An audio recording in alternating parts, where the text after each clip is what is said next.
Welcome everybody to this very special evening, the annual Peter Galbraith Lecture.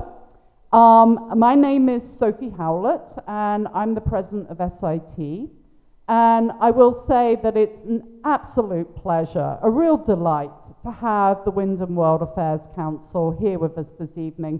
Somebody just asked me actually, is this marking the beginning of a special new or a renewed relationship with the Windham World Affairs Council? All I can say is that absolutely, if you guys are all in, then we are absolutely all in too. Because after all, I think we have a lot in common with each other. We all care about what's going on out there. And I really am reminded of a couple of years ago, we had Peter Welch standing there when we brought out our blue plaque as the first ever training site for the Peace Corps. And he looked out to this beautiful view, which I've just had kind of semi-lampooned by our guests tonight. Our beautiful view, which I hope you will enjoy later. And he said, you know, what is this? Here we are in Vermont. But just beyond there, just beyond those beautiful hills is the whole world. And I think that's the sentiment that both SIT and the Windham World Affairs Council shares. So I'm absolutely delighted to get this opportunity to welcome you to campus.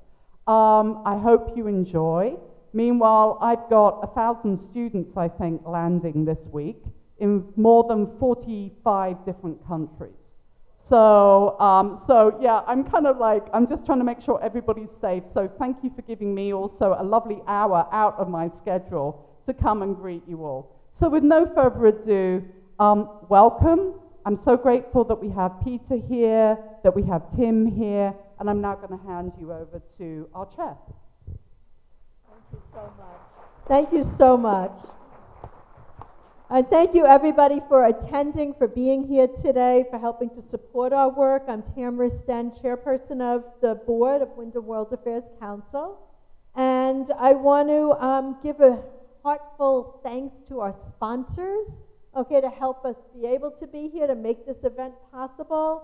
So thank you, SIT and World Learning, of which I'm an alum. So it's kind of fun to kind of come full circle and be back here in the IC, where I used to have breakfast, lunch, and dinner under the flag of the countries that we came from. Mine was Bolivia.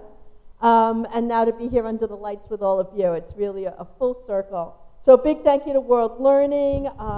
Also big thanks, I got my good talking notes here, to the Vermont Independent Media and the Commons, especially to Lynn Barrett, who's been a fantastic partner and has helped us so much with outreach, and BCTV for doing the live stream today. So welcome everybody who's on our live stream. So those of us who are also virtual. Thanks to Brooks Memorial Library and the Vermont Humanities Council for its America 250 Partnership Grant, which has been huge in helping us to really pull forward with our mission of Windham World Affairs Council, and has actually helped with some of the props that we see here with our logo and our banners. So big thanks to them for their partnership grant. And also helping us in the years leading up to the 250th anniversary of the founding of the U.S. in July 2026, so we're working towards that. And thanks to the board. Board members, if folks can just raise their hands. We got Claire Morgan Gillis, and we have Scott Cooper, who people saw when they first came in, Meryl Sovna, Caitlin Ford, our newest member, Jim Kirby, Paul Love, and Lissa Weinman. Special thanks also to Susan Healy. Where's Susan? Who, without all of her hard work, this wouldn't have been possible. All of her work with the catering, and also to Mary Wallace and other board members whose food contributions made such a beautiful touch to our event tonight. So please check out the schedule up front. We have monthly meetings, we have salons, board meetings, lectures. All of that information is on our website. It's also up at the front desk. And now I want to present our treasurer, Lissa Weinman, to introduce tonight's speakers. Thanks, Tabra. Thank you, everybody. And good evening. Thank you for being here tonight, and thanks for the people that are attending virtually as well. I don't know how many of you there are, but Welcome. Tonight is the annual John Kenneth Galbraith lecture. Sorry, Peter, it's not named for you, but you've been holding the mantle for a while now. But the lecture began many, many years ago. Our organization is 64 years old, and John Kenneth Galbraith was a frequent speaker and participant in the activities of Windham World Affairs Council. So this annual lecture is in his honor. He, as many of you probably know, was a noted economist and author. He wrote, about 45 books, I believe, professor at Harvard for many years, and always cared deeply about this community. So it's fitting to begin with a quote from John Kenneth Galbraith, so I shall. He was a very witty person, an erudite man, wonderful speaker and writer. He coined the term conventional wisdom among many, many other interesting phrases and turns of phrase. But this is the quote I'm going to begin with today. Among all the world's races, Americans are the most prone to misinformation. And this is written many years ago.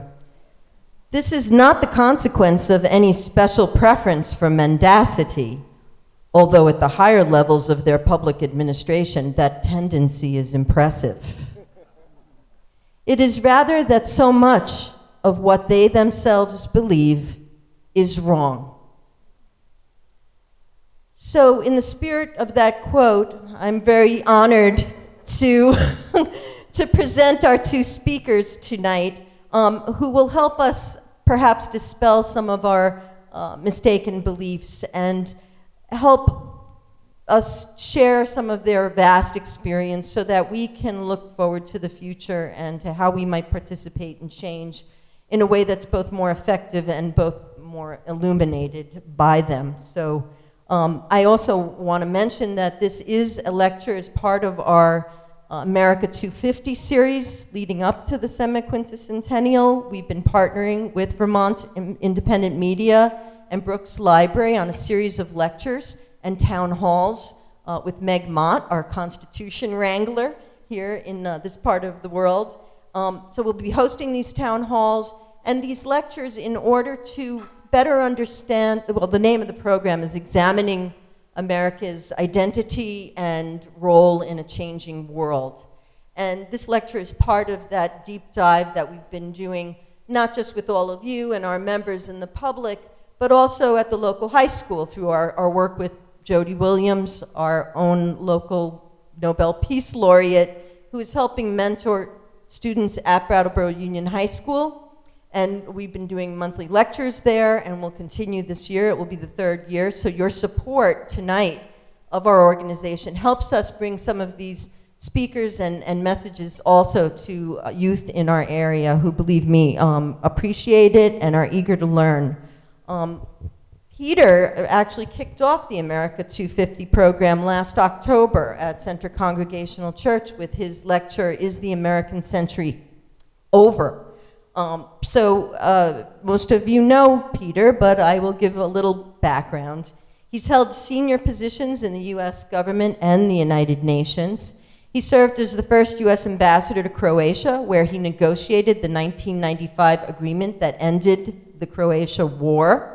Pretty impressive. In 2000 and 2001, he served as a senior official in the UN mission in East Timor and concurrently as a cabinet minister in East Timor's first government with responsibility for negotiations on issues resulting from their independence.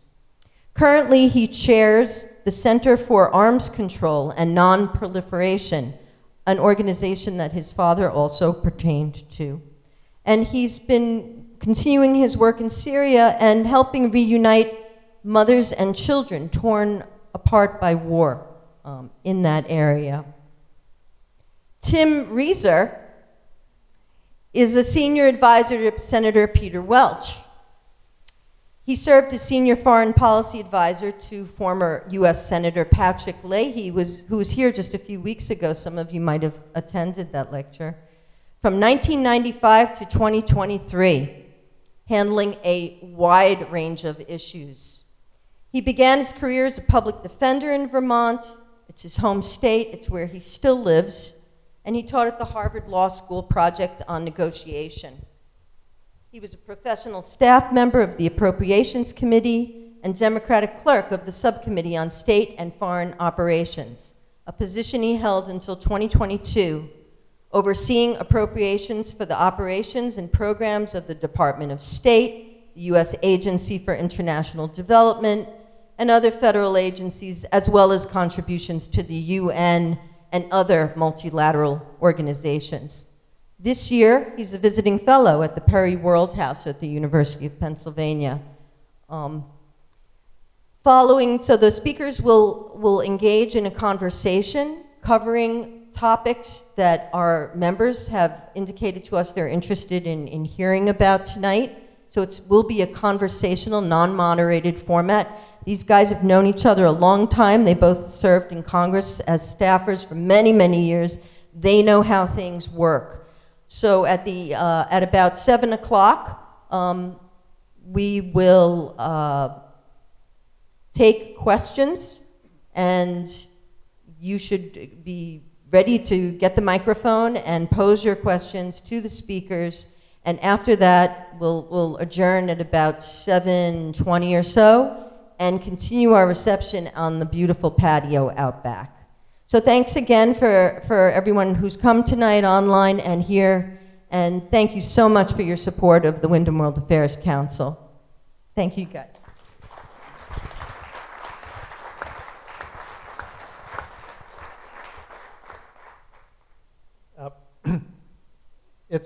Can you hear me?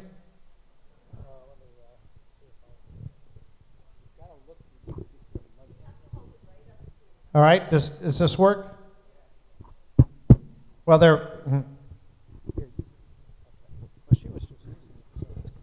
all right, that's better. Now yeah. Okay. It's great to be here. I was mentioning to Sophie that about quite some time ago, I was actually briefly on the faculty teaching at SIT, a wonderful place with a fantastic view. And the Windham World Affairs Council is a place near and dear to our family's heart. I think my father was one of the very first speakers, and I certainly remember going with him, maybe in 1961, or it might have been 63, to meet with the Peace Corps volunteers, and this is where they were trained. And I'm so glad that there's now a historic plaque to commemorate that. The Windham World Affairs Council is also special, as I learned on a trip with the head of the World Affairs Councils. It is by far the smallest World Affairs Council in the country. Incidentally, there's no Chittenden World Affairs Council or Windsor World Affairs Council. It's the only county in Vermont, and we're far from the biggest with a World Affairs Council. I don't think there's any place else. And why? Because you look out and there's the world beyond, but this was a very international place, not only for being the place where Nobel laureates like Rudyard Kipling lived, and almost in Windham County, so we'll claim it, Alexander Solzhenitsyn. Okay, that was Cavendish. Robert Frost. The Experiment in International Living, what was then, I think, European Travel Camp. This was George Shumlin's operation. So there's just has always been a lot going on internationally, and I'm really thrilled that the Windham World Affairs Council is continuing it. And this might be, over the 64 years, about the 60th time that there's been a Galbraith speaking. My father, I'm catching up on the number of lectures, so maybe we can get a joint name some point, But so I picked up probably when I was ambassador to Croatia, I think. My brother even has spoken, so there's that. But I'm really super thrilled to be here with Tim Reiser, who was so far 38 years on the staff of the United States Senate. And the Senate is staffed by, as Roosevelt said, describing his administration, what he wanted was men with a passion for anonymity. Now we, of course, would not just be men. Yeah, a lot of senators want that. It was always a little more difficult for me than Tim, but I lasted 14 years. But if you can accept that, first, you don't actually remain all that anonymous because people do know what you do and what Tim has done. And so he's had an extraordinary record. I'm going to say a word just about a few things he's done. Incidentally, this title he had, chief clerk, that doesn't mean he's sort of writing stuff down. This is actually a position of great power. But I was very grateful to Tim a couple of years ago. Lisa referred to this. I have been getting children who were born to Yazidi girls, and I really mean girls because the youngest was 10, who were kidnapped in 2014. Their families were murdered, and then they were used as sex slaves by Islamic State fighters. And of course, they had babies. And when the Islamic State fell, their own community came and took away their children. The children went to an orphanage in Syria, the mothers to Iraq. And in 2021, I was able to get a whole bunch of the children. There was a newspaper story about it. Peter Welch called me, and he was a congressman then. And he said, we're going to do something to help. He got in touch with Tim, and I still have the email that he sent. He said, if we can't help, then why the hell are we here? And of course they did. We had to put the girls and their children in a safe house because they were not in danger from ISIS, but again from their own families and from their own community. And that has been funded by the State Department for the last, 3 years. So that's just...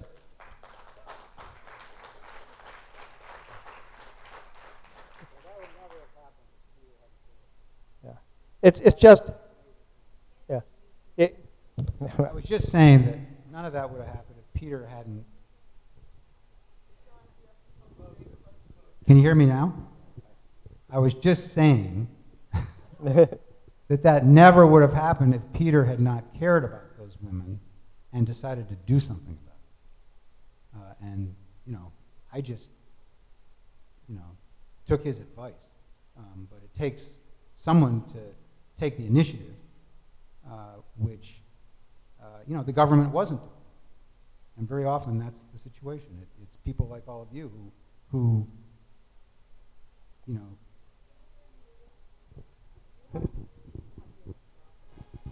I'm not used to being like an opera singer, so okay, so rather than interrupt Peter, I'll just let you continue. But I just want to say that he really did an amazing thing by caring enough about those people to do something about it. Well, thank you, but what's really key is to have somebody like Tim, well, frankly, Peter Welch, who got in touch with me while I was still on my way back from Syria, called me, and then said he'd do something, and then got in touch with the guy who could do something, and frankly, many people, there was nothing that would have made Tim do it. He wasn't working for Peter Welch.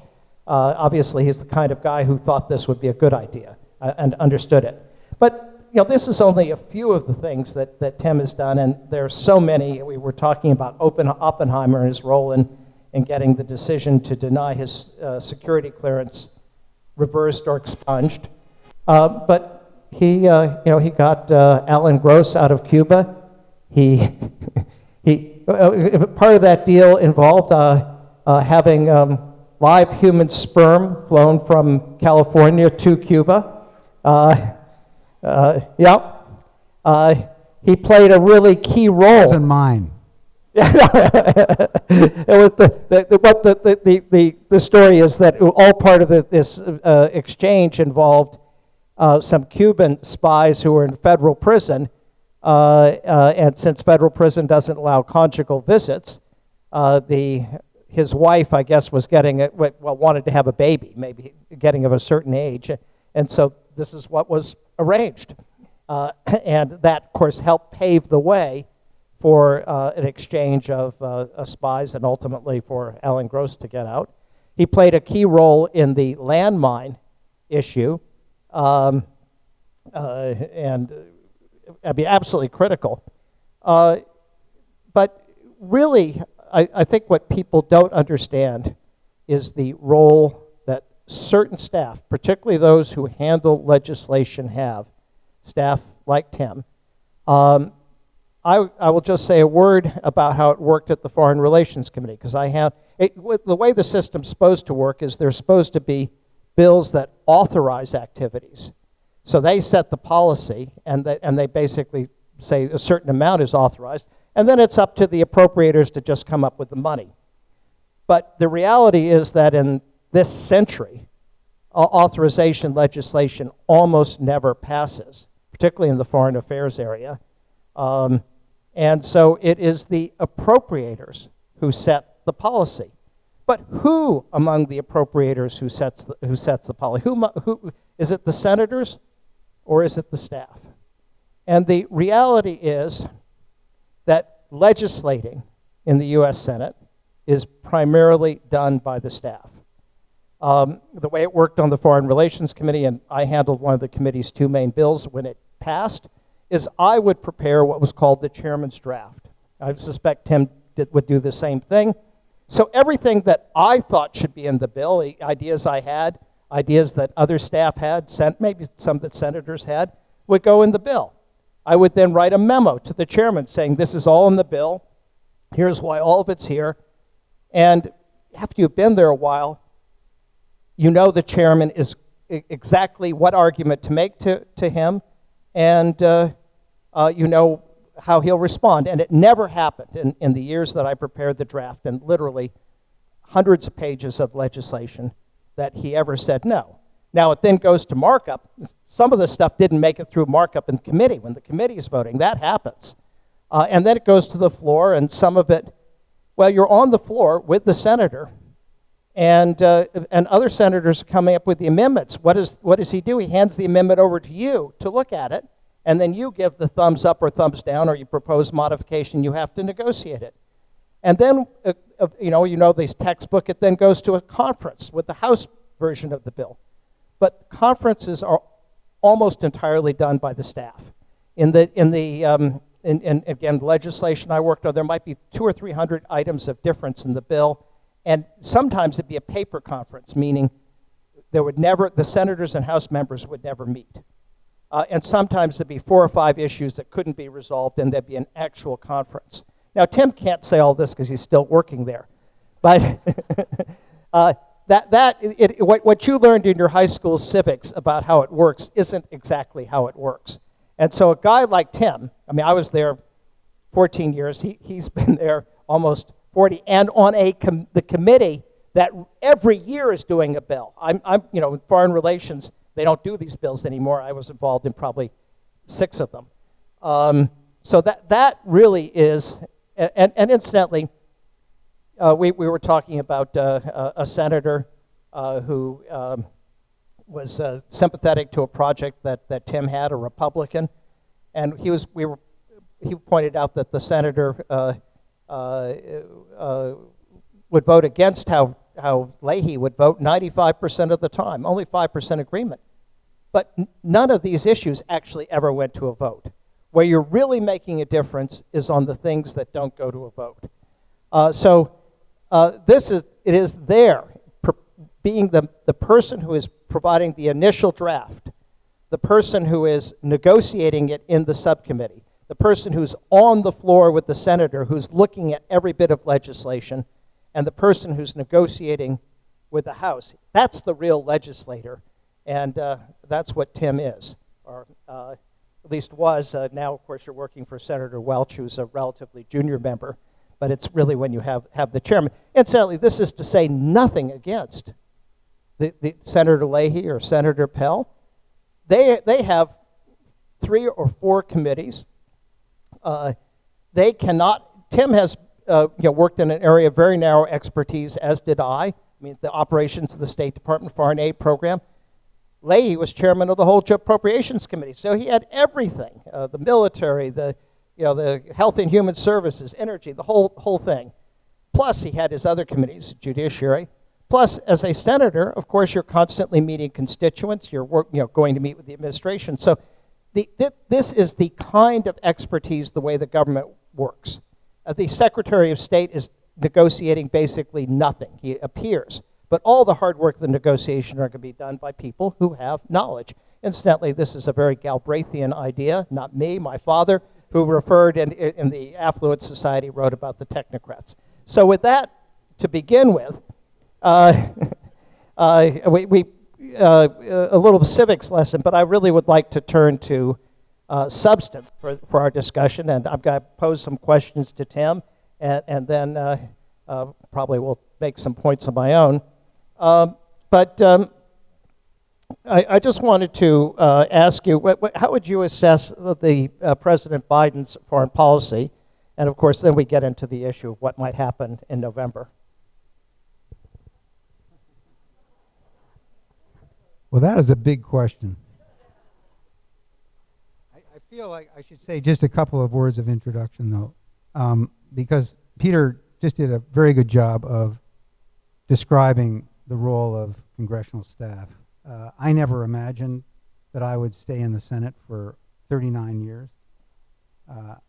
Leahy just kept getting elected and reelected, and I couldn't think of a better job, actually, than to work for somebody who cared about the same things that I did, but also who was willing to give me the authority to do what I needed to do, because senators are spread much too thin to really learn the details and to learn the substance in the way that is necessary to be able to write the kinds of legislation that appropriates billions of dollars to run the government.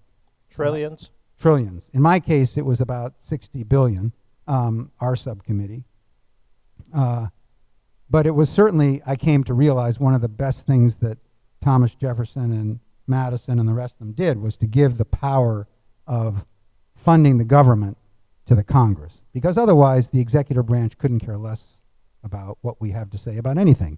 The fact that we control the money, I would always remind the State Department that they couldn't even turn the lights on if it weren't for us.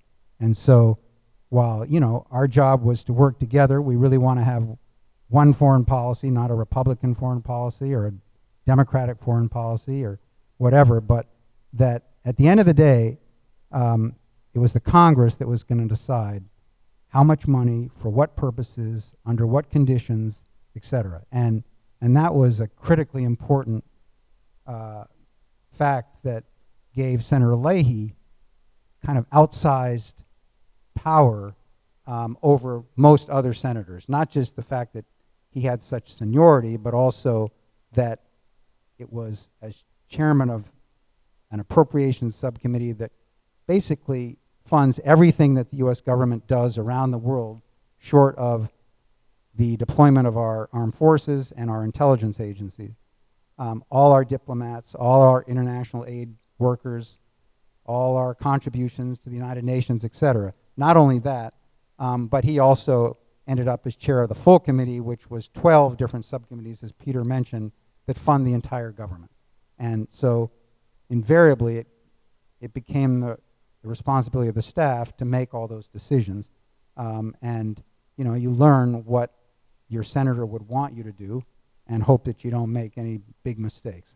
I actually, in addition to working on the Appropriations Committee for about 33 years, I handled foreign policy for Senator Leahy. Every senator has somebody who is responsible for advising them on foreign policy and writing speeches and keeping them informed and meeting with constituents or representatives of foreign governments, etc. In my case, yep. Okay, I'm sorry. God, how's this? Maybe that's better. And so I also, tried to keep abreast of as much as I could about what was happening in the world and be able to help him respond to people like you and many others. And which brings me kind of to Peter's question. I've actually been pretty disappointed by this administration's foreign policy. On Ukraine, not so disappointed. I think that it's very important that the United States support Ukraine and help Ukraine defend itself under the circumstances. I think it is about much more than Ukraine. And so we have our own interests, and certainly our allies in Europe have a strong interest. But on other issues, I haven't really, frankly, been very happy with this administration's foreign policy, and I'm hoping that if the vice president is elected in November, that there will be some significant changes. I don't know if that's the case because I really have no idea what she thinks about much that's going on outside this country. She didn't really have a role other than to a limited extent on migration and on Central America, but I don't think handled it particularly well, and I think we really need to rethink how we approach that problem and how we relate and our relations with those countries. And I think the same could be said in terms of our policies in the Middle East, our policies towards China, and many other areas of the world where I think we need some new people with new ideas, new ways of approaching the role of the United States. I think it's important that the United States be a leader in the world, but I also think that we need to think about what does that actually mean for purposes of building strong alliances and really defending the principles and the values that distinguish us from other countries. And I don't think we've always done a very good job of that. So bottom line is, I think we can do a lot better, and I hope that the next administration is one that will think somewhat differently about our role in the world and how best to, for the United States to play a very constructive role, and knowing that most of the problems in the world we can't begin to solve alone. We need to build alliances with partners and other like-minded countries, and obviously if Donald Trump is elected, there's no hope of that. So, well, I want to turn to the Middle East in a minute, because obviously that certainly is the most controversial foreign policy question. But I wondered if you could say something more about the critique you have of other parts of the foreign policy. Obviously, at least in my view, there are some real achievements. Restoring American credibility with allies, or maybe it's a low bar compared to Trump.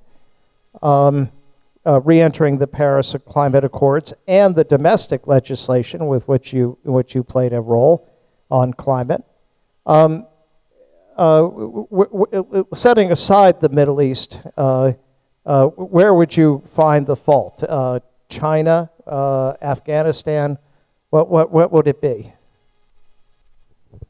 I'll answer that, but actually, Peter, you ought to talk a little bit about Ukraine, because you were the ambassador to Croatia, that part of the world, and I think that's a really important issue for us to talk about, and sort of how you see that situation resolving itself. Because my own view is that the Ukrainians are not going to defeat the Russians in that war, and so the question is, what is a solution that will preserve the sovereignty of Ukraine, but at the same time end what has become just a catastrophe for the people living there? Well, that was a good way to evade my question. I will answer your question. All right, but I'll take you. You know much more about this than I do, so I think it would be useful Yeah. for these people to... Yeah, no, fair enough. I'll take you up on that, and actually, I have, since the war began, been to Ukraine, to Odessa, partly because I've been talking to the government of Moldova about what it might do should Odessa fall, because it's a very short distance from Odessa to Moldova. First, I think that Biden has done the right thing in supporting Ukraine. Why? Because I think there's a huge amount at stake that goes far beyond Ukraine, and it's not about NATO. It is about the entire international system that has kept peace in the world since 1945. Obviously not a perfect peace, but if you compare it to what came before, we have lived in actually the most peaceful, democratic, least violent time in all of human history. It doesn't feel that way, but statistically that's true. And a great deal of it has to do with the United Nations and what followed in 1945. And what followed in 1945, as embodied in the UN Charter, is that once you're a member of the United Nations and there's no dispute about your territory, then no country can take your territory and successfully annex it. And think about it. That is what caused so many wars, including World War II. And the only really big attempt since 1945 until 2022, or maybe 2014, Crimea, was Saddam Hussein seizing Kuwait. And that did not end well for Saddam. So it kind of reinforced the rule. Now, there are fights over disputed territories, for sure. Kashmir, obviously, the Palestinian territories, and many others. But in terms of one country going and trying to seize the territory and annex the territory of another, you haven't been able to get away with it. And if in fact, Russia's able to succeed, then it is a real threat to the very thing that has kept the world safe for a long period of time. That said, Tim's implicit in your question is, is this a never-ending war? And if there's a never-ending war, all that does is just lots of people get killed, and that is a huge tragedy, and everything that's going on in Ukraine is a tragedy. Obviously, I don't think Russia's going to be defeated, and I also am always nervous about military actions into Russia. I mean, there's something deeply satisfying about this offensive around Kursk, but one can be nervous about it, and that goes with missile attacks on Russia proper. It's not that they don't deserve it, but it is, we don't want to go to a much greater conflict. So I'm a little cautious about it. But the real issue is, how does this end? And I think there is a way to think about it, which frankly has not appeared in much of the discussion.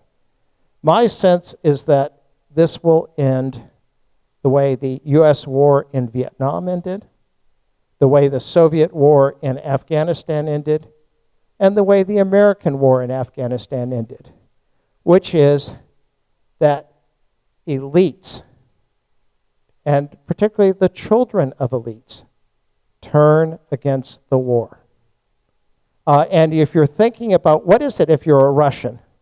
I mean, your country is isolated, economic conditions have declined, you're a pariah state. To be a Russian now is sort of like what is to be a South African in the 1980s, a white South African. And who is it that you're killing? you're killing people that look very much like you. In fact, they basically speak a very similar language. And you also, I mean, I talked to Russian friends. You could see the body language of, even in some of Putin's meetings, when it's quite clear that even the people close to him did not think this was a great idea. They're going along with it. But there are a lot who don't think it's a great idea. So my sense is that at a certain point, the price of this is going to be too great. And at least that's my sense, or at least my hope, as to how this ends. Because otherwise, I don't see any way that a Ukrainian leader can agree to give up territory, particularly in these circumstances. So that the best you might hope would be some kind of ceasefire. But it's a huge tragedy. Okay, now to answer your question, I'll just give you a couple of examples. I think there are quite a few of where at least I have been disappointed by this administration, which is not to say that we don't work closely with the administration on many things. We have many shared perspectives with people, some in the State Department and other agencies, but I worked for many years with Senator Leahy to change our policy on Cuba, which had really failed to achieve any of its objectives. And finally, through a whole series of negotiations and sort of fortuitous events, finally President Obama did restore diplomatic relations with Cuba, opened embassies, and we began to, although we have very strong differences with the government of Cuba on many issues, we did find in the 2 years that remained in his administration many ways that we could cooperate with Cuba, just as we do with Vietnam and other countries whose governments we disagree with, but we have shared interests. And certainly with Cuba, which is very close.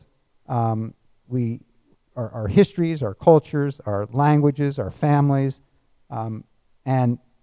and so, that was, in our view, long overdue. Again, we were often frustrated by the Cuban government, and to this day, frankly, I continue to have many conversations with the Cuban government that are not easy, but I did feel that, when you think about what's in the best interest of the United States, it wasn't to maintain a policy which had failed utterly to achieve any of its objectives. So, when Trump came in, he reversed everything that we had spent. Really, Senator Leahy and I first went to Cuba in 1999. So it was a long process of building relations with Cuba, getting them to trust us, and figuring out, how to convince both governments to talk differently to each other. And then Trump comes in and everything, gets reversed. And, I had hoped that when President Biden was elected, that we would be able to find our way back to a more sensible policy. Unfortunately, that has not happened.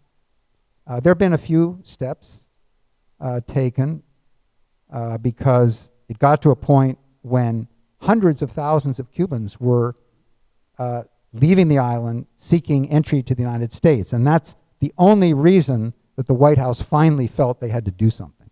And they made some changes, but I told them right then that if what they were proposing was their response, that it was not going to make any difference. And unfortunately, this administration is coming to an end. We've tried, Senator Leahy and I met with Biden about this. We've tried different ways of convincing the White House staff that, this is a matter of foreign policy. It's not just a matter of what people think in South Florida. And so that's been very disappointing. Our hope is that if Kamala Harris wins and we have a chance to revisit this, that we can get back to a better place on that issue. So that's one. The other is, I think that the way we left Afghanistan was really deplorable and a catastrophe for many people in Afghanistan. I spent an hour and a half on the phone today with Molly Gray, our former lieutenant governor, who's devoting every day to trying to help Afghans who are resettled here in the United States, but many of them don't have green cards. Their families are back in Afghanistan. They have no idea when they're going to be able to reunite with their families, if ever. And there are tens of thousands of Afghans scattered around the world trying to find some stability in their lives as a result of what happened when we left Afghanistan. And while we did evacuate over 120-something thousand Afghans, there are many more who remain in great jeopardy, who helped the United States, who trusted us, and who we've basically walked away from. And so we're focused right now on the several hundred Afghans in Vermont who are in kind of a state of limbo. But that whole episode really bothered me, the way it ended. It had to end, but it didn't have to end like that. Well, thank you. First, I just want to underscore what you said about Cuba, which is we've had a policy of isolating Cuba, sanctions, and it's gone on for 70 years. The communist regime is still there. The countries where we didn't follow that route, including eventually Vietnam. I mean, there's China, communist China, Vietnam, of course, the countries of Eastern Europe. They're not communist at all. So we've really had a policy that has had the effect of maintaining the regime in Cuba. And to my mind, the first test of any foreign policy, national security question, is not whether it's right or wrong. It's whether it's going to work or not. And so it could be completely right, but if it doesn't work, it's not worth doing. And that certainly could be said about the Cuba policy. On Afghanistan, both Sarah, my wife, and I served in Afghanistan in 2009. And I think I'd just like to offer a slightly different view, actually a completely different view. If you look at the successive administration, George W. Bush, Barack Obama, Donald Trump, and Joe Biden, I would put them in descending order of culpability for the disaster. The first and most responsible is the George W. Bush administration. They entered Afghanistan with a local partner, the Northern Alliance, with a handful of special forces and some B-52 bombing. The Northern Alliance won. And instead of turning it over to the Northern Alliance and saying, okay, now you solve the problem of Afghanistan, we're here to help you, but you want to deal with the Pashtuns, you figure it out in an Afghan way, we imposed our idea of a highly centralized state. Actually, Afghanistan always had a highly centralized constitution, but the Afghans never took that seriously. We put in a highly centralized constitution and took it seriously. So all power was concentrated in Kabul, in a country that is the most diverse ethnically and geographically, and within Kabul, concentrated in the president. I mean, if you'd had a parliamentary system, you would have had all the other ethnic groups, Pashtuns, Tajiks, Hazaras, Uzbeks, Turkmen, would have been some process of negotiation. Actually, it works better in Iraq. So that was fault number one. Obama had a surge, and again, basically centralized things.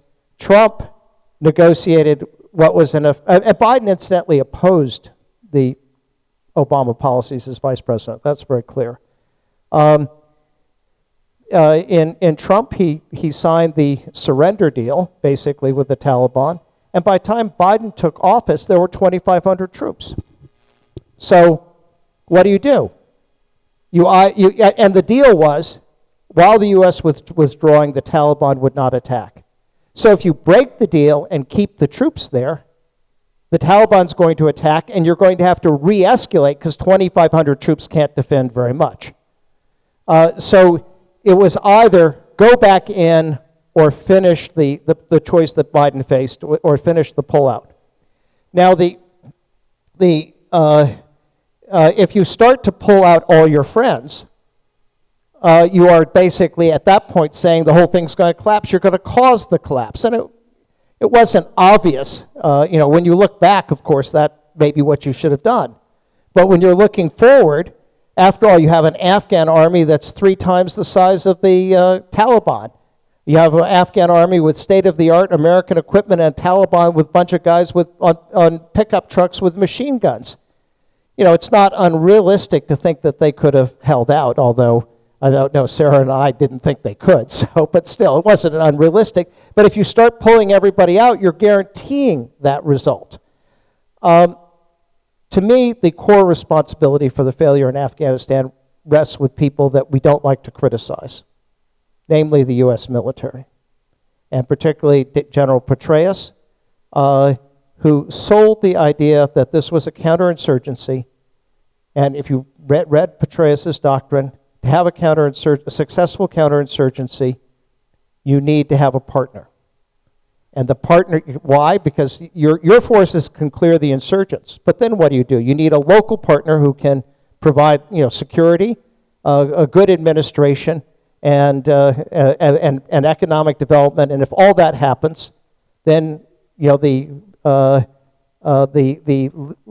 least committed insurgents come to your side. The medium committed insurgents, lay low. And the extremists, well, everybody else is now happy. They rat them out, and the insurgency's over. That's the strategy. There was never a partner. Our partner in Afghanistan, which was our creation, not Northern Alliance, not the guys who won. Our creation was corrupt, ineffective, and after repeated fraudulent elections, including the one that led to my recall, illegitimate. And so it wasn't surprising that a counterinsurgency strategy wouldn't work. And I have to tell you, a few days after the fall of Kabul, there was an event at the Atlantic Council, and I asked Petraeus about it. You know what he said? I said, how could you have this strategy work if you don't have a partner? He said, well, you go to war with the partner you have. Well, I'm sorry. If your strategy depends on a magic wand, and all you have is a stick, you don't keep saying it's a magic wand, you adopt a new strategy. Anyhow, that was my little dissent there, Tim. No. Well, you asked me what I thought about the Biden administration, not about Obama and Trump and Bush. So I don't really disagree with much of anything Okay, that well, you said. fair enough. We need to get to the elephant in the room. We need to let these people ask some questions.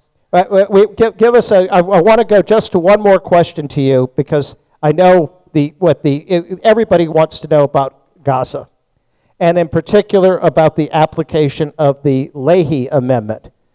Does the Leahy Amendment require the cutoff of U.S. military support to Israel?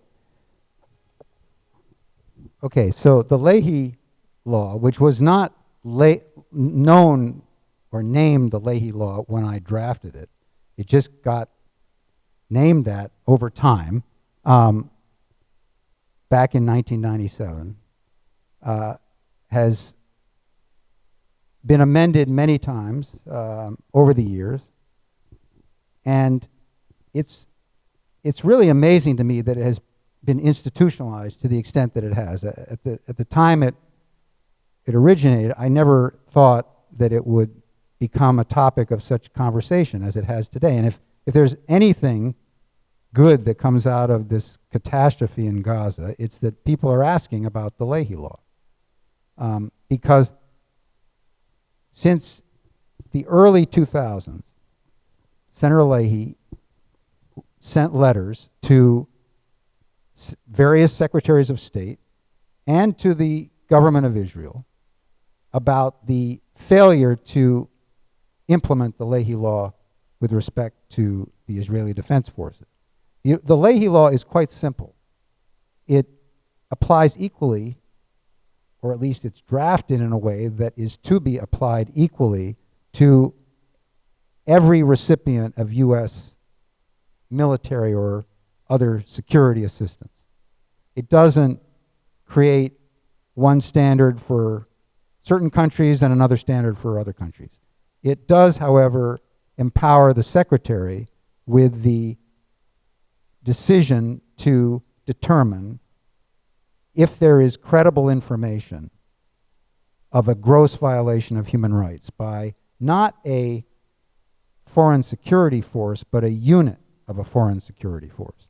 And that was a really important distinction that we made when it was written, because there were already laws on the books which called for cutting off assistance to countries that violate human rights in a consistent pattern. And no administration, including Jimmy Carter, had ever actually applied that law. And so the reason that the Leahy Law was written was because I felt like we needed to come up with an approach that actually would work.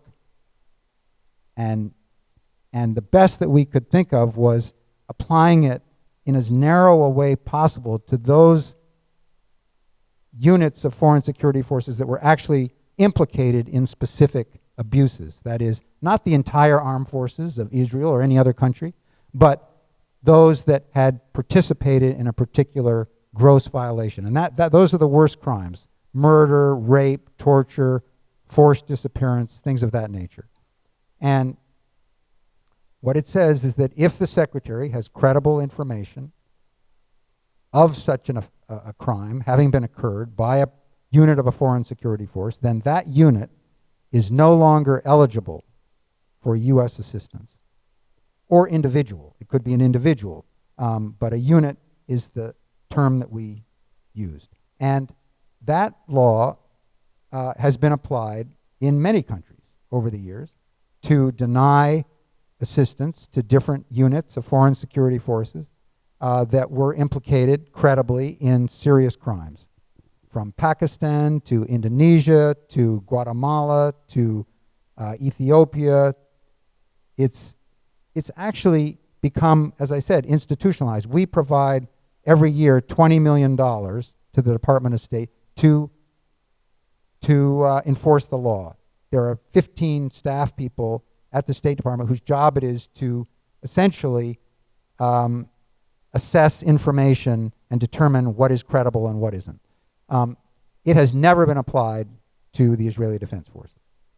And as I said, starting in about 2006, I have a file about an inch thick of correspondence with different administrations raising concerns about why it hasn't been applied, asking them about specific cases where we felt it should have been applied, and invariably the responses I got were not worth the paper they were printed on. In the case of the Biden administration, what we've had is essentially an administration that has said that the law is being applied to Israel in the same way that it's being applied everywhere, which anyone who is in my job knows is not true. It has never been applied. Now, recently there were 4 cases where the Secretary did determine that certain units of the Israeli Defense Forces had committed gross violations. But in each case, he determined that adequate steps were being taken to, and the law requires, bring those individuals responsible to justice, which no objective person could say has happened. And so, we have been very disappointed because we think that if the Leahy Law had been applied as was intended, as it was written, if it had been interpreted as any rational person would understand it to mean, it might have made a difference. It might have deterred some of the actions that have been taken by the Israeli Defense Forces against Palestinians, not just in Gaza, but in the West Bank. And if people know that there is some consequence or they're going to be accountable, that deters people from acting in a way that could trigger a law like this. But since it never has been, there hasn't really been any pattern of accountability on the part of the Israeli Defense Forces. There is a military justice system in Israel. Sometimes soldiers are disciplined. Occasionally they're imprisoned, but it's the rare exception. And so the answer is that this is an ongoing conversation we're having with the administration. We have very strong disagreements about this subject. We don't think that they've really been straight with us about the fact that it hasn't been applied. And I think that, again, maybe the next administration will be different. We can only hope. But isn't the problem not just individual units, but the policy of the approach of the State of Israel? Israel basically has the same technology that U.S. does. And I witnessed this firsthand in northeast Syria in the fight against the Islamic State, both seeing it and talking to ISIS women who survived. Basically what would happen, the U.S. could see a prized terrorist target in a car with his wife and children. They wouldn't blow the car up. They would wait until the car got someplace and the fighter or the terrorist leader was separate from the women and children, and then they'd take out the terrorist leader. And sometimes they wouldn't take out a really important target because of the collateral damage. And here, and even under international law, I mean, your response has to be proportional. So, of course there might be collateral damage, but you cannot lawfully blow up a hospital because there's a tunnel underneath it.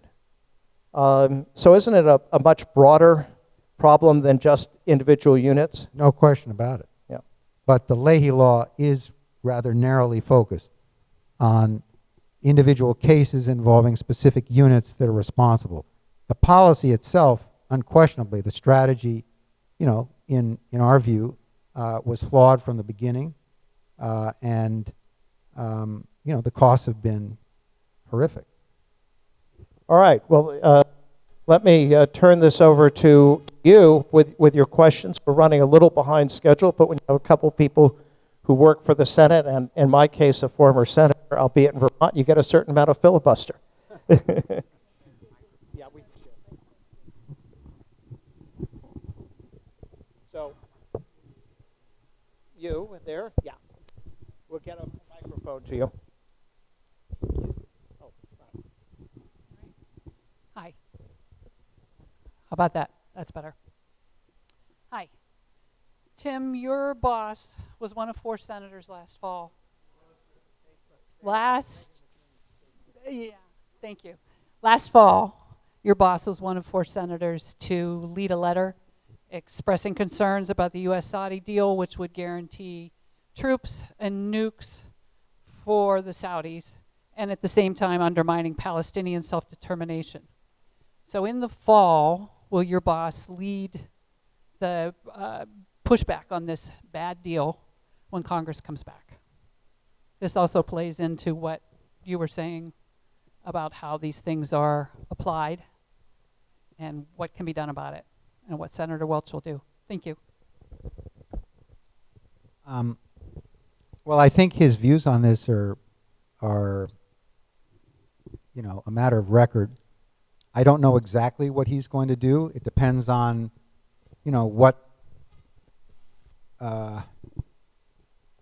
what the decision is that we have to make exactly. I don't know if there's going to be a resolution of disapproval or what exactly is going to happen.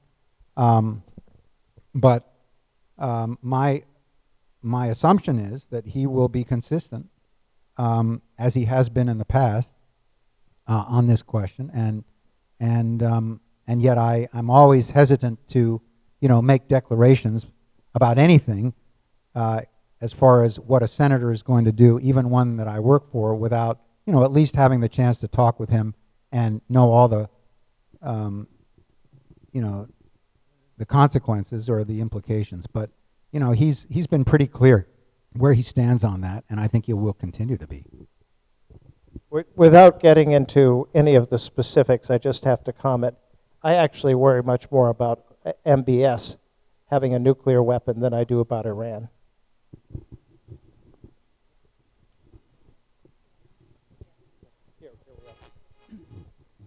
Hi, thank you for taking my question.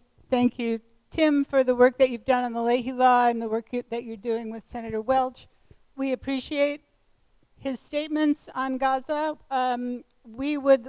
Today at noon, Senator Sanders actually committed to the Senior Center, several hundred people at the Senior Center, that he would sponsor a joint resolution of disapproval on the $20 billion in weapons sales that the Biden administration is now recommending.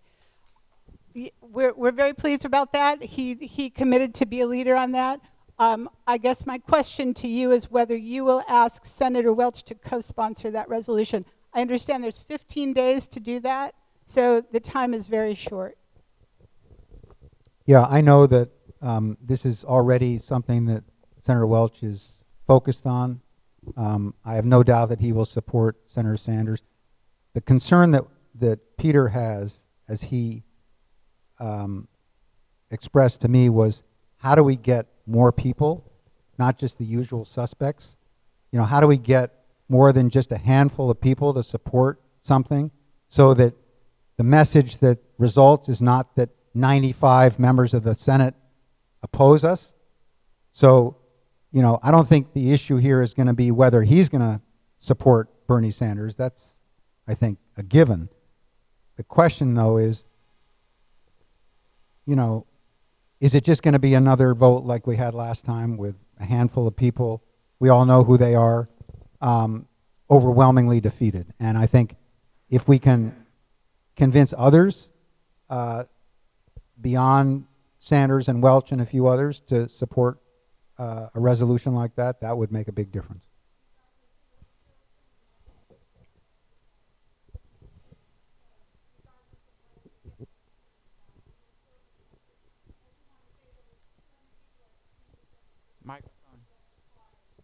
Yeah, no, I'm not debating whether or not the resolution is important to do, and you know that Senator Welch and some others will support it. I'm just saying that, you know, and I could talk for a long time about this.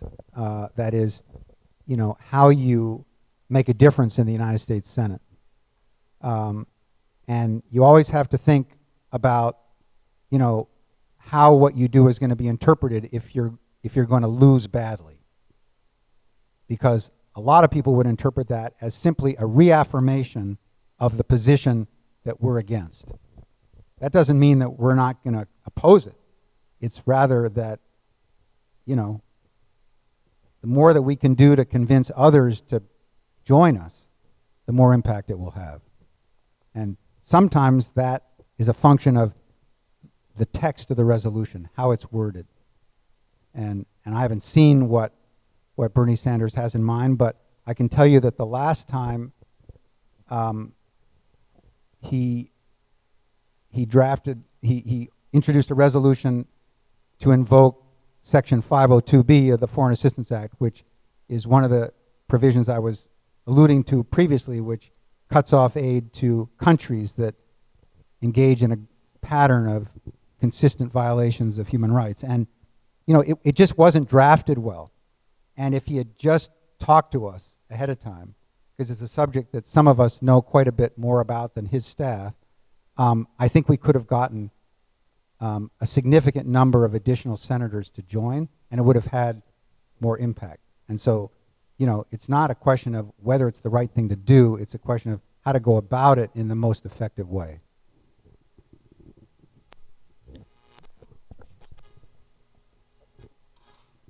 Thank you for this conversation. In this very room a couple of years ago, I met a lovely couple who came here from Afghanistan after the fall of Kabul. And they left behind 10 children. And we have spent, there are several people on this committee that sponsored this lovely couple who have tried every which way to get these children here and have been told that there's absolutely no way to get them here. We've written letters to the White House, to the State Department. We have called our senators. We have gotten nowhere. And we have been told by lawyers that at best it'll be 7 or 8 years before these children can come here. The youngest of these children are 4-year-old twins. I'm asking you, your first story, Mr. Galbraith, was about reuniting mothers and their children, the victim of rapes. Mr. Reiser, you talked about the fall of Kabul, what a disaster that was. I'm asking you both for guidance how we can reunite these families who have been so rendered hopeless in the face of this disaster.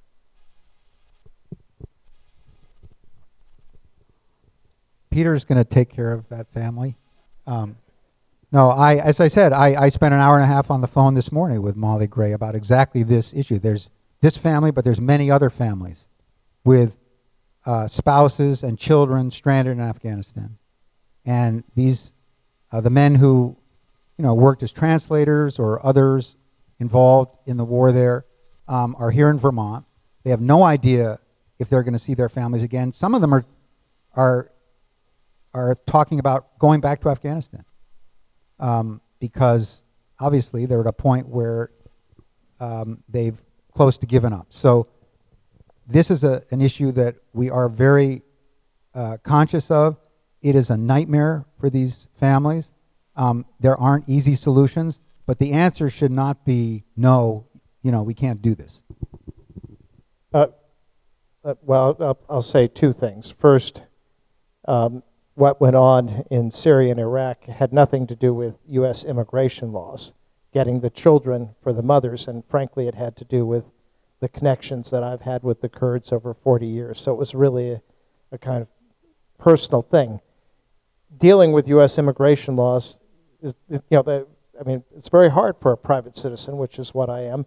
And I will tell you, Sarah, who also is my wife, who served in Afghanistan, and I, after Kabul fell, we spent weeks, and incidentally, my nephew was the head of the State Department task force dealing with this. He's a Foreign Service officer.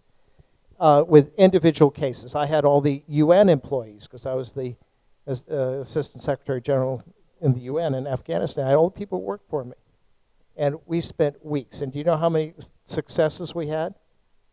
The answer is 0. So it's very, very sad and very frustrating. Well, I wouldn't say that our experience is going to be a good recommendation. So, Tim is going to have. I don't think it's. Well, it's really the job of the government to help these families. It seems to me. There are people like you and Molly and others who are working at the local level and trying to provide services and take care of them as best as you can. But really, it's the responsibility of the government to solve problems like this. And so, one of the issues is that we're dealing with the intelligence agencies. We're dealing with the U.S. Border Patrol people, which is a nightmare, I have to tell you. So we're as, frustrated in many ways, as I'm sure that you are. But that does not mean that we are just going to walk away from these people. On this side of the room. Yeah. I'm Bruce Frauman. He's told to introduce myself from South Londonderry. Came here specifically for this, so thank you. My question is, the only thing that Mr. Trump said that ever made any sense to me, and I'd like your opinion, is that the withdrawal from Afghanistan, which you've talked about, influenced Putin to invade Russia. Ukraine, I'm sorry.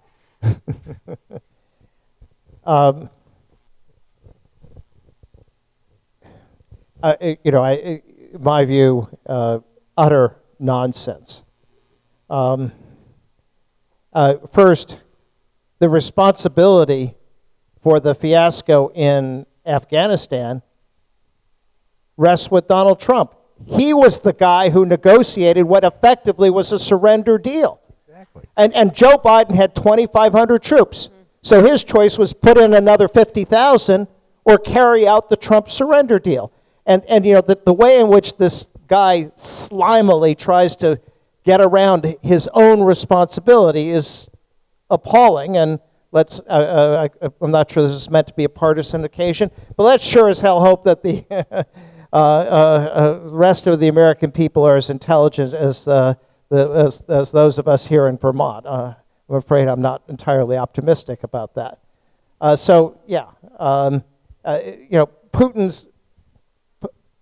Putin. Of course, can't get into Putin's mind except I've seen this film before. What is it? What is it that happened? The first, and leaders do this all the time, they believe their own propaganda. So he persuaded himself that Ukrainians are really just Russians. It's a different dialect. And having persuaded himself of that, he persuaded himself that it was going to be easy.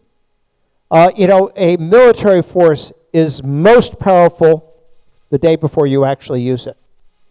And this was Putin's problem. I would urge you to, and I showed this video, I think, when I did the lecture on Ukraine a couple of years ago. The meeting where of his National Security Council, everybody's 20 feet apart from each other because it's he's paranoid about COVID, in which he asks the head of the SVR, of the Foreign Intelligence Service, their equivalent of the CIA, whether he supports recognizing the breakaway regions of Donbass and Luhansk. And he humiliates the guy, because he's so convinced of the rightness of what he's doing, and it's so clear that this key person in his administration thought it was nuts. And you have to, you have to think there are a lot of people like that. You just look at the body language when the head of the Soviet military, I think it was the general staff, is told to prepare for a nuclear, possible nuclear war. And he's like, yes, Mr. President. It was like, or even Prigozhin, the head of the Wagner Group.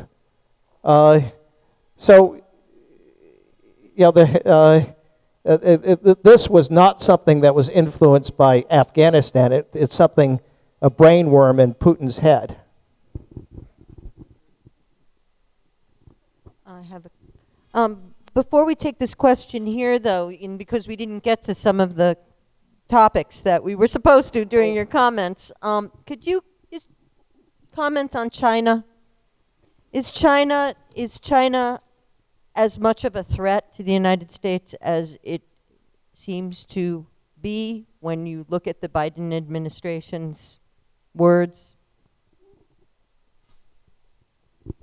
Who wants to take that? I'll take a shot at that, and I will say no. This is an exercise of strategists looking for an enemy. Where is the United States and China going to fight? Do we really care about a bunch of reefs in the South China Sea? And actually, to the extent that China's not going to put a chain across it. There's no freedom of navigation issue. If they did, you can sail around it. The entire world's commerce does not depend on what happens in the South China Sea. And I've actually sort of dealt with this issue with the Philippines. And it's much more likely to be resolved if we're not involved in it. Do you think there would be a Panama Canal Treaty if the Soviet Union had been backing Panama? No. So to the extent we get involved, we take away the incentive for China to deal with its own neighbors. So that's just one issue. People say, what about the Chinese footprint around the world? All the money they're spending in Africa. Well, what are they going to do with it? Are they going to make the African countries communist? Because China's not communist. Are they going to settle Chinese there? Well, no. And anyhow, China has a big demographic problem. Its population is declining rapidly.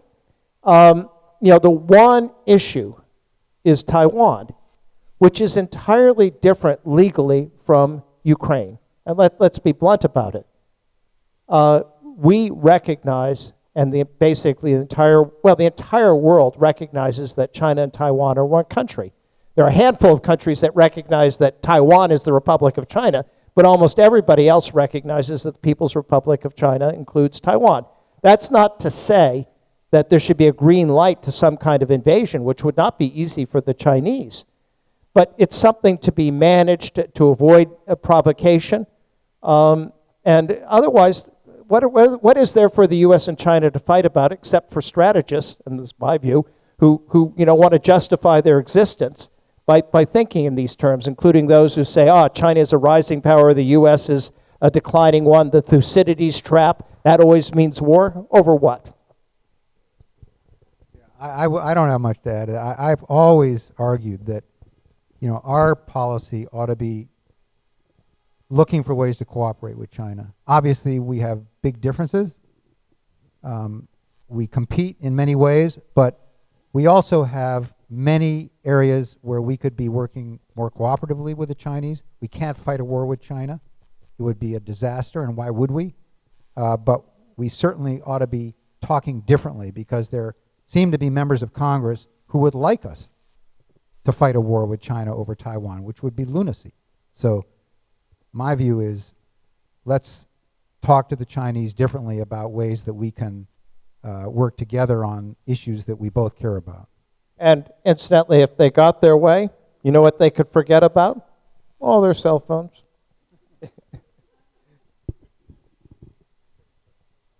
Tim, thanks so much for all your comments and your advocacy for human rights. In light of what the ICC has said, what the ICJ has said,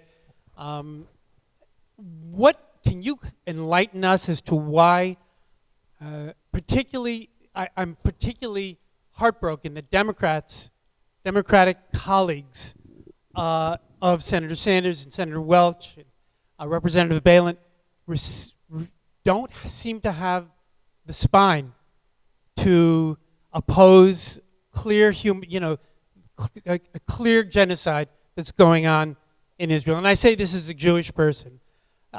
Just heartbreaking to see 5,000 children, 40 killed, 40,000 civilians, 80,000 wounded, all the schools, all the hospitals, 2/3 of the housing stock demolished, and only Welch and Sanders and Beckett, to an extent, have talked about an arms embargo. What is it? Is it AIPAC that they're worried about? Is it the Christian Zionists that they're worried about? I'm curious if you could let us know why Democrats, I understand about Republicans, why Democrats are not standing up in the same way that your boss is. Thank you. Well, those other Democrats weren't elected by Vermonters. That makes a difference.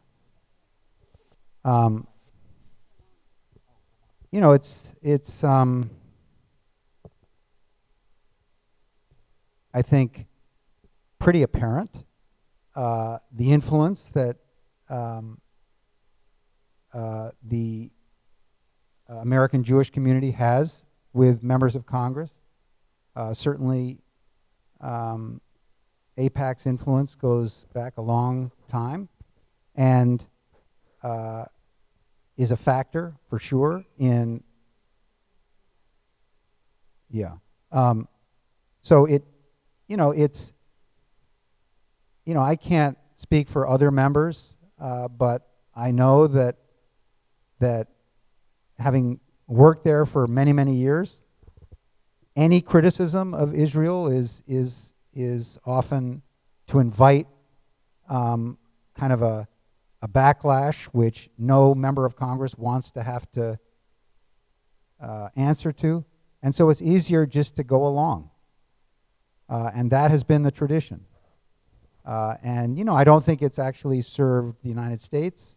I don't think it's served Israel, and I think the situation today kind of bears that out, and that we obviously have an interest in defending Israel. They're surrounded by enemies, and there's a long history there, but that doesn't mean that we should do so unconditionally, and particularly when the current government of Israel opposes every policy that has been long-standing with respect to how to resolve the conflict between Israelis and Palestinians. Why would we support a government that undercuts our own policies every day? It makes no sense to us. And so, you know, those members will have to speak for themselves, but to us, you know, you can support Israel, but you can do so in a way which also is consistent with our values, our principles, human rights, everything that we stand for in terms of how this conflict needs to be resolved, and particularly when we see the changes that have occurred in Israel. You know, it's not the same country that it was when I started working in the Senate in many ways, and yet our policy has not accounted for that. You know, I think it's admirable that at least our representatives, you know, are willing to stand up and challenge that, but they are in the distinct minority. Peter, I'm sure, can say something about that. I have the advantage of not seeking elective office anymore, and not holding any public office, and not likely to again. So, but I was at the Democratic Convention, and I think it's important to understand that the politics of this issue is shifting. People actually, Democratic strategists, are much more concerned about Muslim voters in Michigan than they are about Jewish voters in New York or Florida, because those states don't matter. I mean, if Harris carries Florida, she's going to win, and you know there's no chance that Trump is going to carry New York. Pennsylvania, yeah, the Jewish vote there is significant, but the other side of that is that Jewish voters have pretty much made up their mind one way or the other, and if they like Netanyahu, they're not going to vote for Harris. So that brings me to the second point. If you look at what are the strategic objectives that Hamas has had and that Netanyahu's had, guess who wins? Hamas. What did, when on October 6th, the Palestinian issue was a fourth-tier issue in the world, way behind Ukraine, climate change, Taiwan, and some other things I can't even think of. They made it a top-tier issue in a very brutal and cruel way, gunning down kids at a music festival. Yeah, but they did. And they knew that, and they knew exactly how Israel would respond. They knew what Netanyahu would do. They entirely expected what had happened. What did they think would be the result? Inflame Arab opinion, inflame Muslim opinion. I'm not sure they realized just how much they flamed American opinion. That's a big plus for them. And who's played into their hands? Who's been their ally? Bibi Netanyahu and the extremists. The extent to which Israel, which when I started working, even 6 years before Tim, any criticism of Israel was off the table. I handled the Near East and South Asia, but not Israel and the Palestinians, because I wasn't thought of as entirely reliable enough. The guy who did, all he ever did was one thing. He wrote speeches about Odrami. Oh, you don't know what Odrami is? Our only democratic, reliable ally in the Middle East. Odrami. That's what we used to call it as code. So that's all changed. And that's going to have long-term consequences. And then what Tim has to say about the changing nature of Israel too. Now, if you want to discuss, and I just sent your boss a little note about this because he asked, how do you think it might change?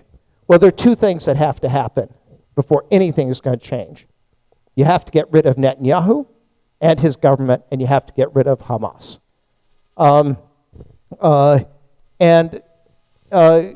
The opposition to Israel in the United States, and frankly, cutting off weapons to Israel, is something that will undermine Netanyahu, and therefore get to the objective of three objectives. First, a use of military force consistent with international law, meaning you minimize civilian casualties, second, a ceasefire, and third, to try to get back to the two-state solution, which is the only feasible solution. Oh, except, really? You think the Israelis want a one-state solution? Because what does that actually mean? You know, the Likud slogan was also the river to the sea. And if you go to a one-state solution, well, Israel ends up annexing the West Bank, maybe Gaza. It's not going to let the Palestinians vote, not this government. But sooner or later, there's going to be an election in Israel. The left will win because no party remains in power forever. And they will win with Arab votes. There'll be Arab members of the Knesset. What's the first thing they're going to do? Extend the franchise. Because why wouldn't you? That's what you do when you're in power. And the end result could well be not a Palestinian state, but in Israel that is exactly what the PLO charter said it should be, which is a secular democratic state, but not at all a Jewish state. In my first visit to Israel, I had lunch with Abba Eban, the longtime foreign minister, and he said, Israel can be two of the following three things. It can be a democracy, it can be a Jewish state, and it can have the West Bank and Gaza, West Bank. But it can't be all three. That was 40 years ago. That's absolutely true today. It cannot have all three. I think we have time for one more question. So I guess it's hard. I know what you're going to, okay, give it to Isaac. Go ahead. Sure, my name is Isaac Evans France. I'm the director of Action Corps. Thanks so much for coming back to Windham County. A lot of foreign policy staff really don't have much connection to the states they're from, and we're so grateful for the time that you give all of us Vermonters. I'm interested in, the first thing is what you were talking about in terms of the joint resolution of disapproval and the concerns about wanting to get enough senators on here to really have a strong showing of support. The bill that you mentioned that Bernie introduced in December that was defeated in January, it was the first time that any senator had invoked Section 502B, a Foreign Assistance Act, of U.S. law in regards to Israel. So it was an important marker, and the fact that we got a dozen senators supporting was significant. It was double digits, and it showed substantial concern. And thank you very much for Senator Welch's support of that. Having 15 senators on a joint resolution of disapproval would be an increase and would show the Harris campaign, it would show President Biden too, that there's serious section of the Democratic Party in the Senate that is taking this seriously. So I'm really glad to hear that you're going to continue talking about this with your colleagues, and I think that Bernie's staff could certainly use some guidance and support in building more support for this, so especially from somebody who's been in for the Senate for decades. The area where I have questions is around congressional war powers, because this is a place where we've seen and it's just going in and out. I think we've got it, and the questions about the War Powers Act, we want to get one last question here, and we'll take them both together. Is that okay? Can I finish the question? Well, if you literally make it a question. Yeah. The question is, what can be done to use congressional war powers right now in regards to the U.S. dropping bombs on Yemen directly and without congressional authorization, and in regards to military intelligence sharing with the Israeli Defense Forces, which constitutes participation in hostilities according to the 1973 War Powers Resolution, Section 8C. Thank you. Okay. Okay, and we'll just have a question, if we may. A question. Okay, Yes. I'll try to figure out how to put it into a question. Now, you're familiar with NAPCA, right? And that happened in 1948 when Israelis invaded Palestine. Oh, can people hear me? Okay, in 1948, I am. I have to give it context, okay? Well, I think we, Tim and I will probably understand and can explain the context if you go directly to the question. The struggle has been ongoing. And to make a long story short, Western coverage tends to be biased, and I think it's imperative for people to understand that Hamas did not even exist till the 70s. And this has been going on since 1948. And I want to know what you think about it. What do you think about it? Okay, Tim. Well, War Powers Act, and I think you've expressed, I think both of us have expressed our views about the situation. So if you have something to add, that would be great. Yeah. Otherwise, go to War Powers. You know, the War Powers Act, applies when U.S. forces are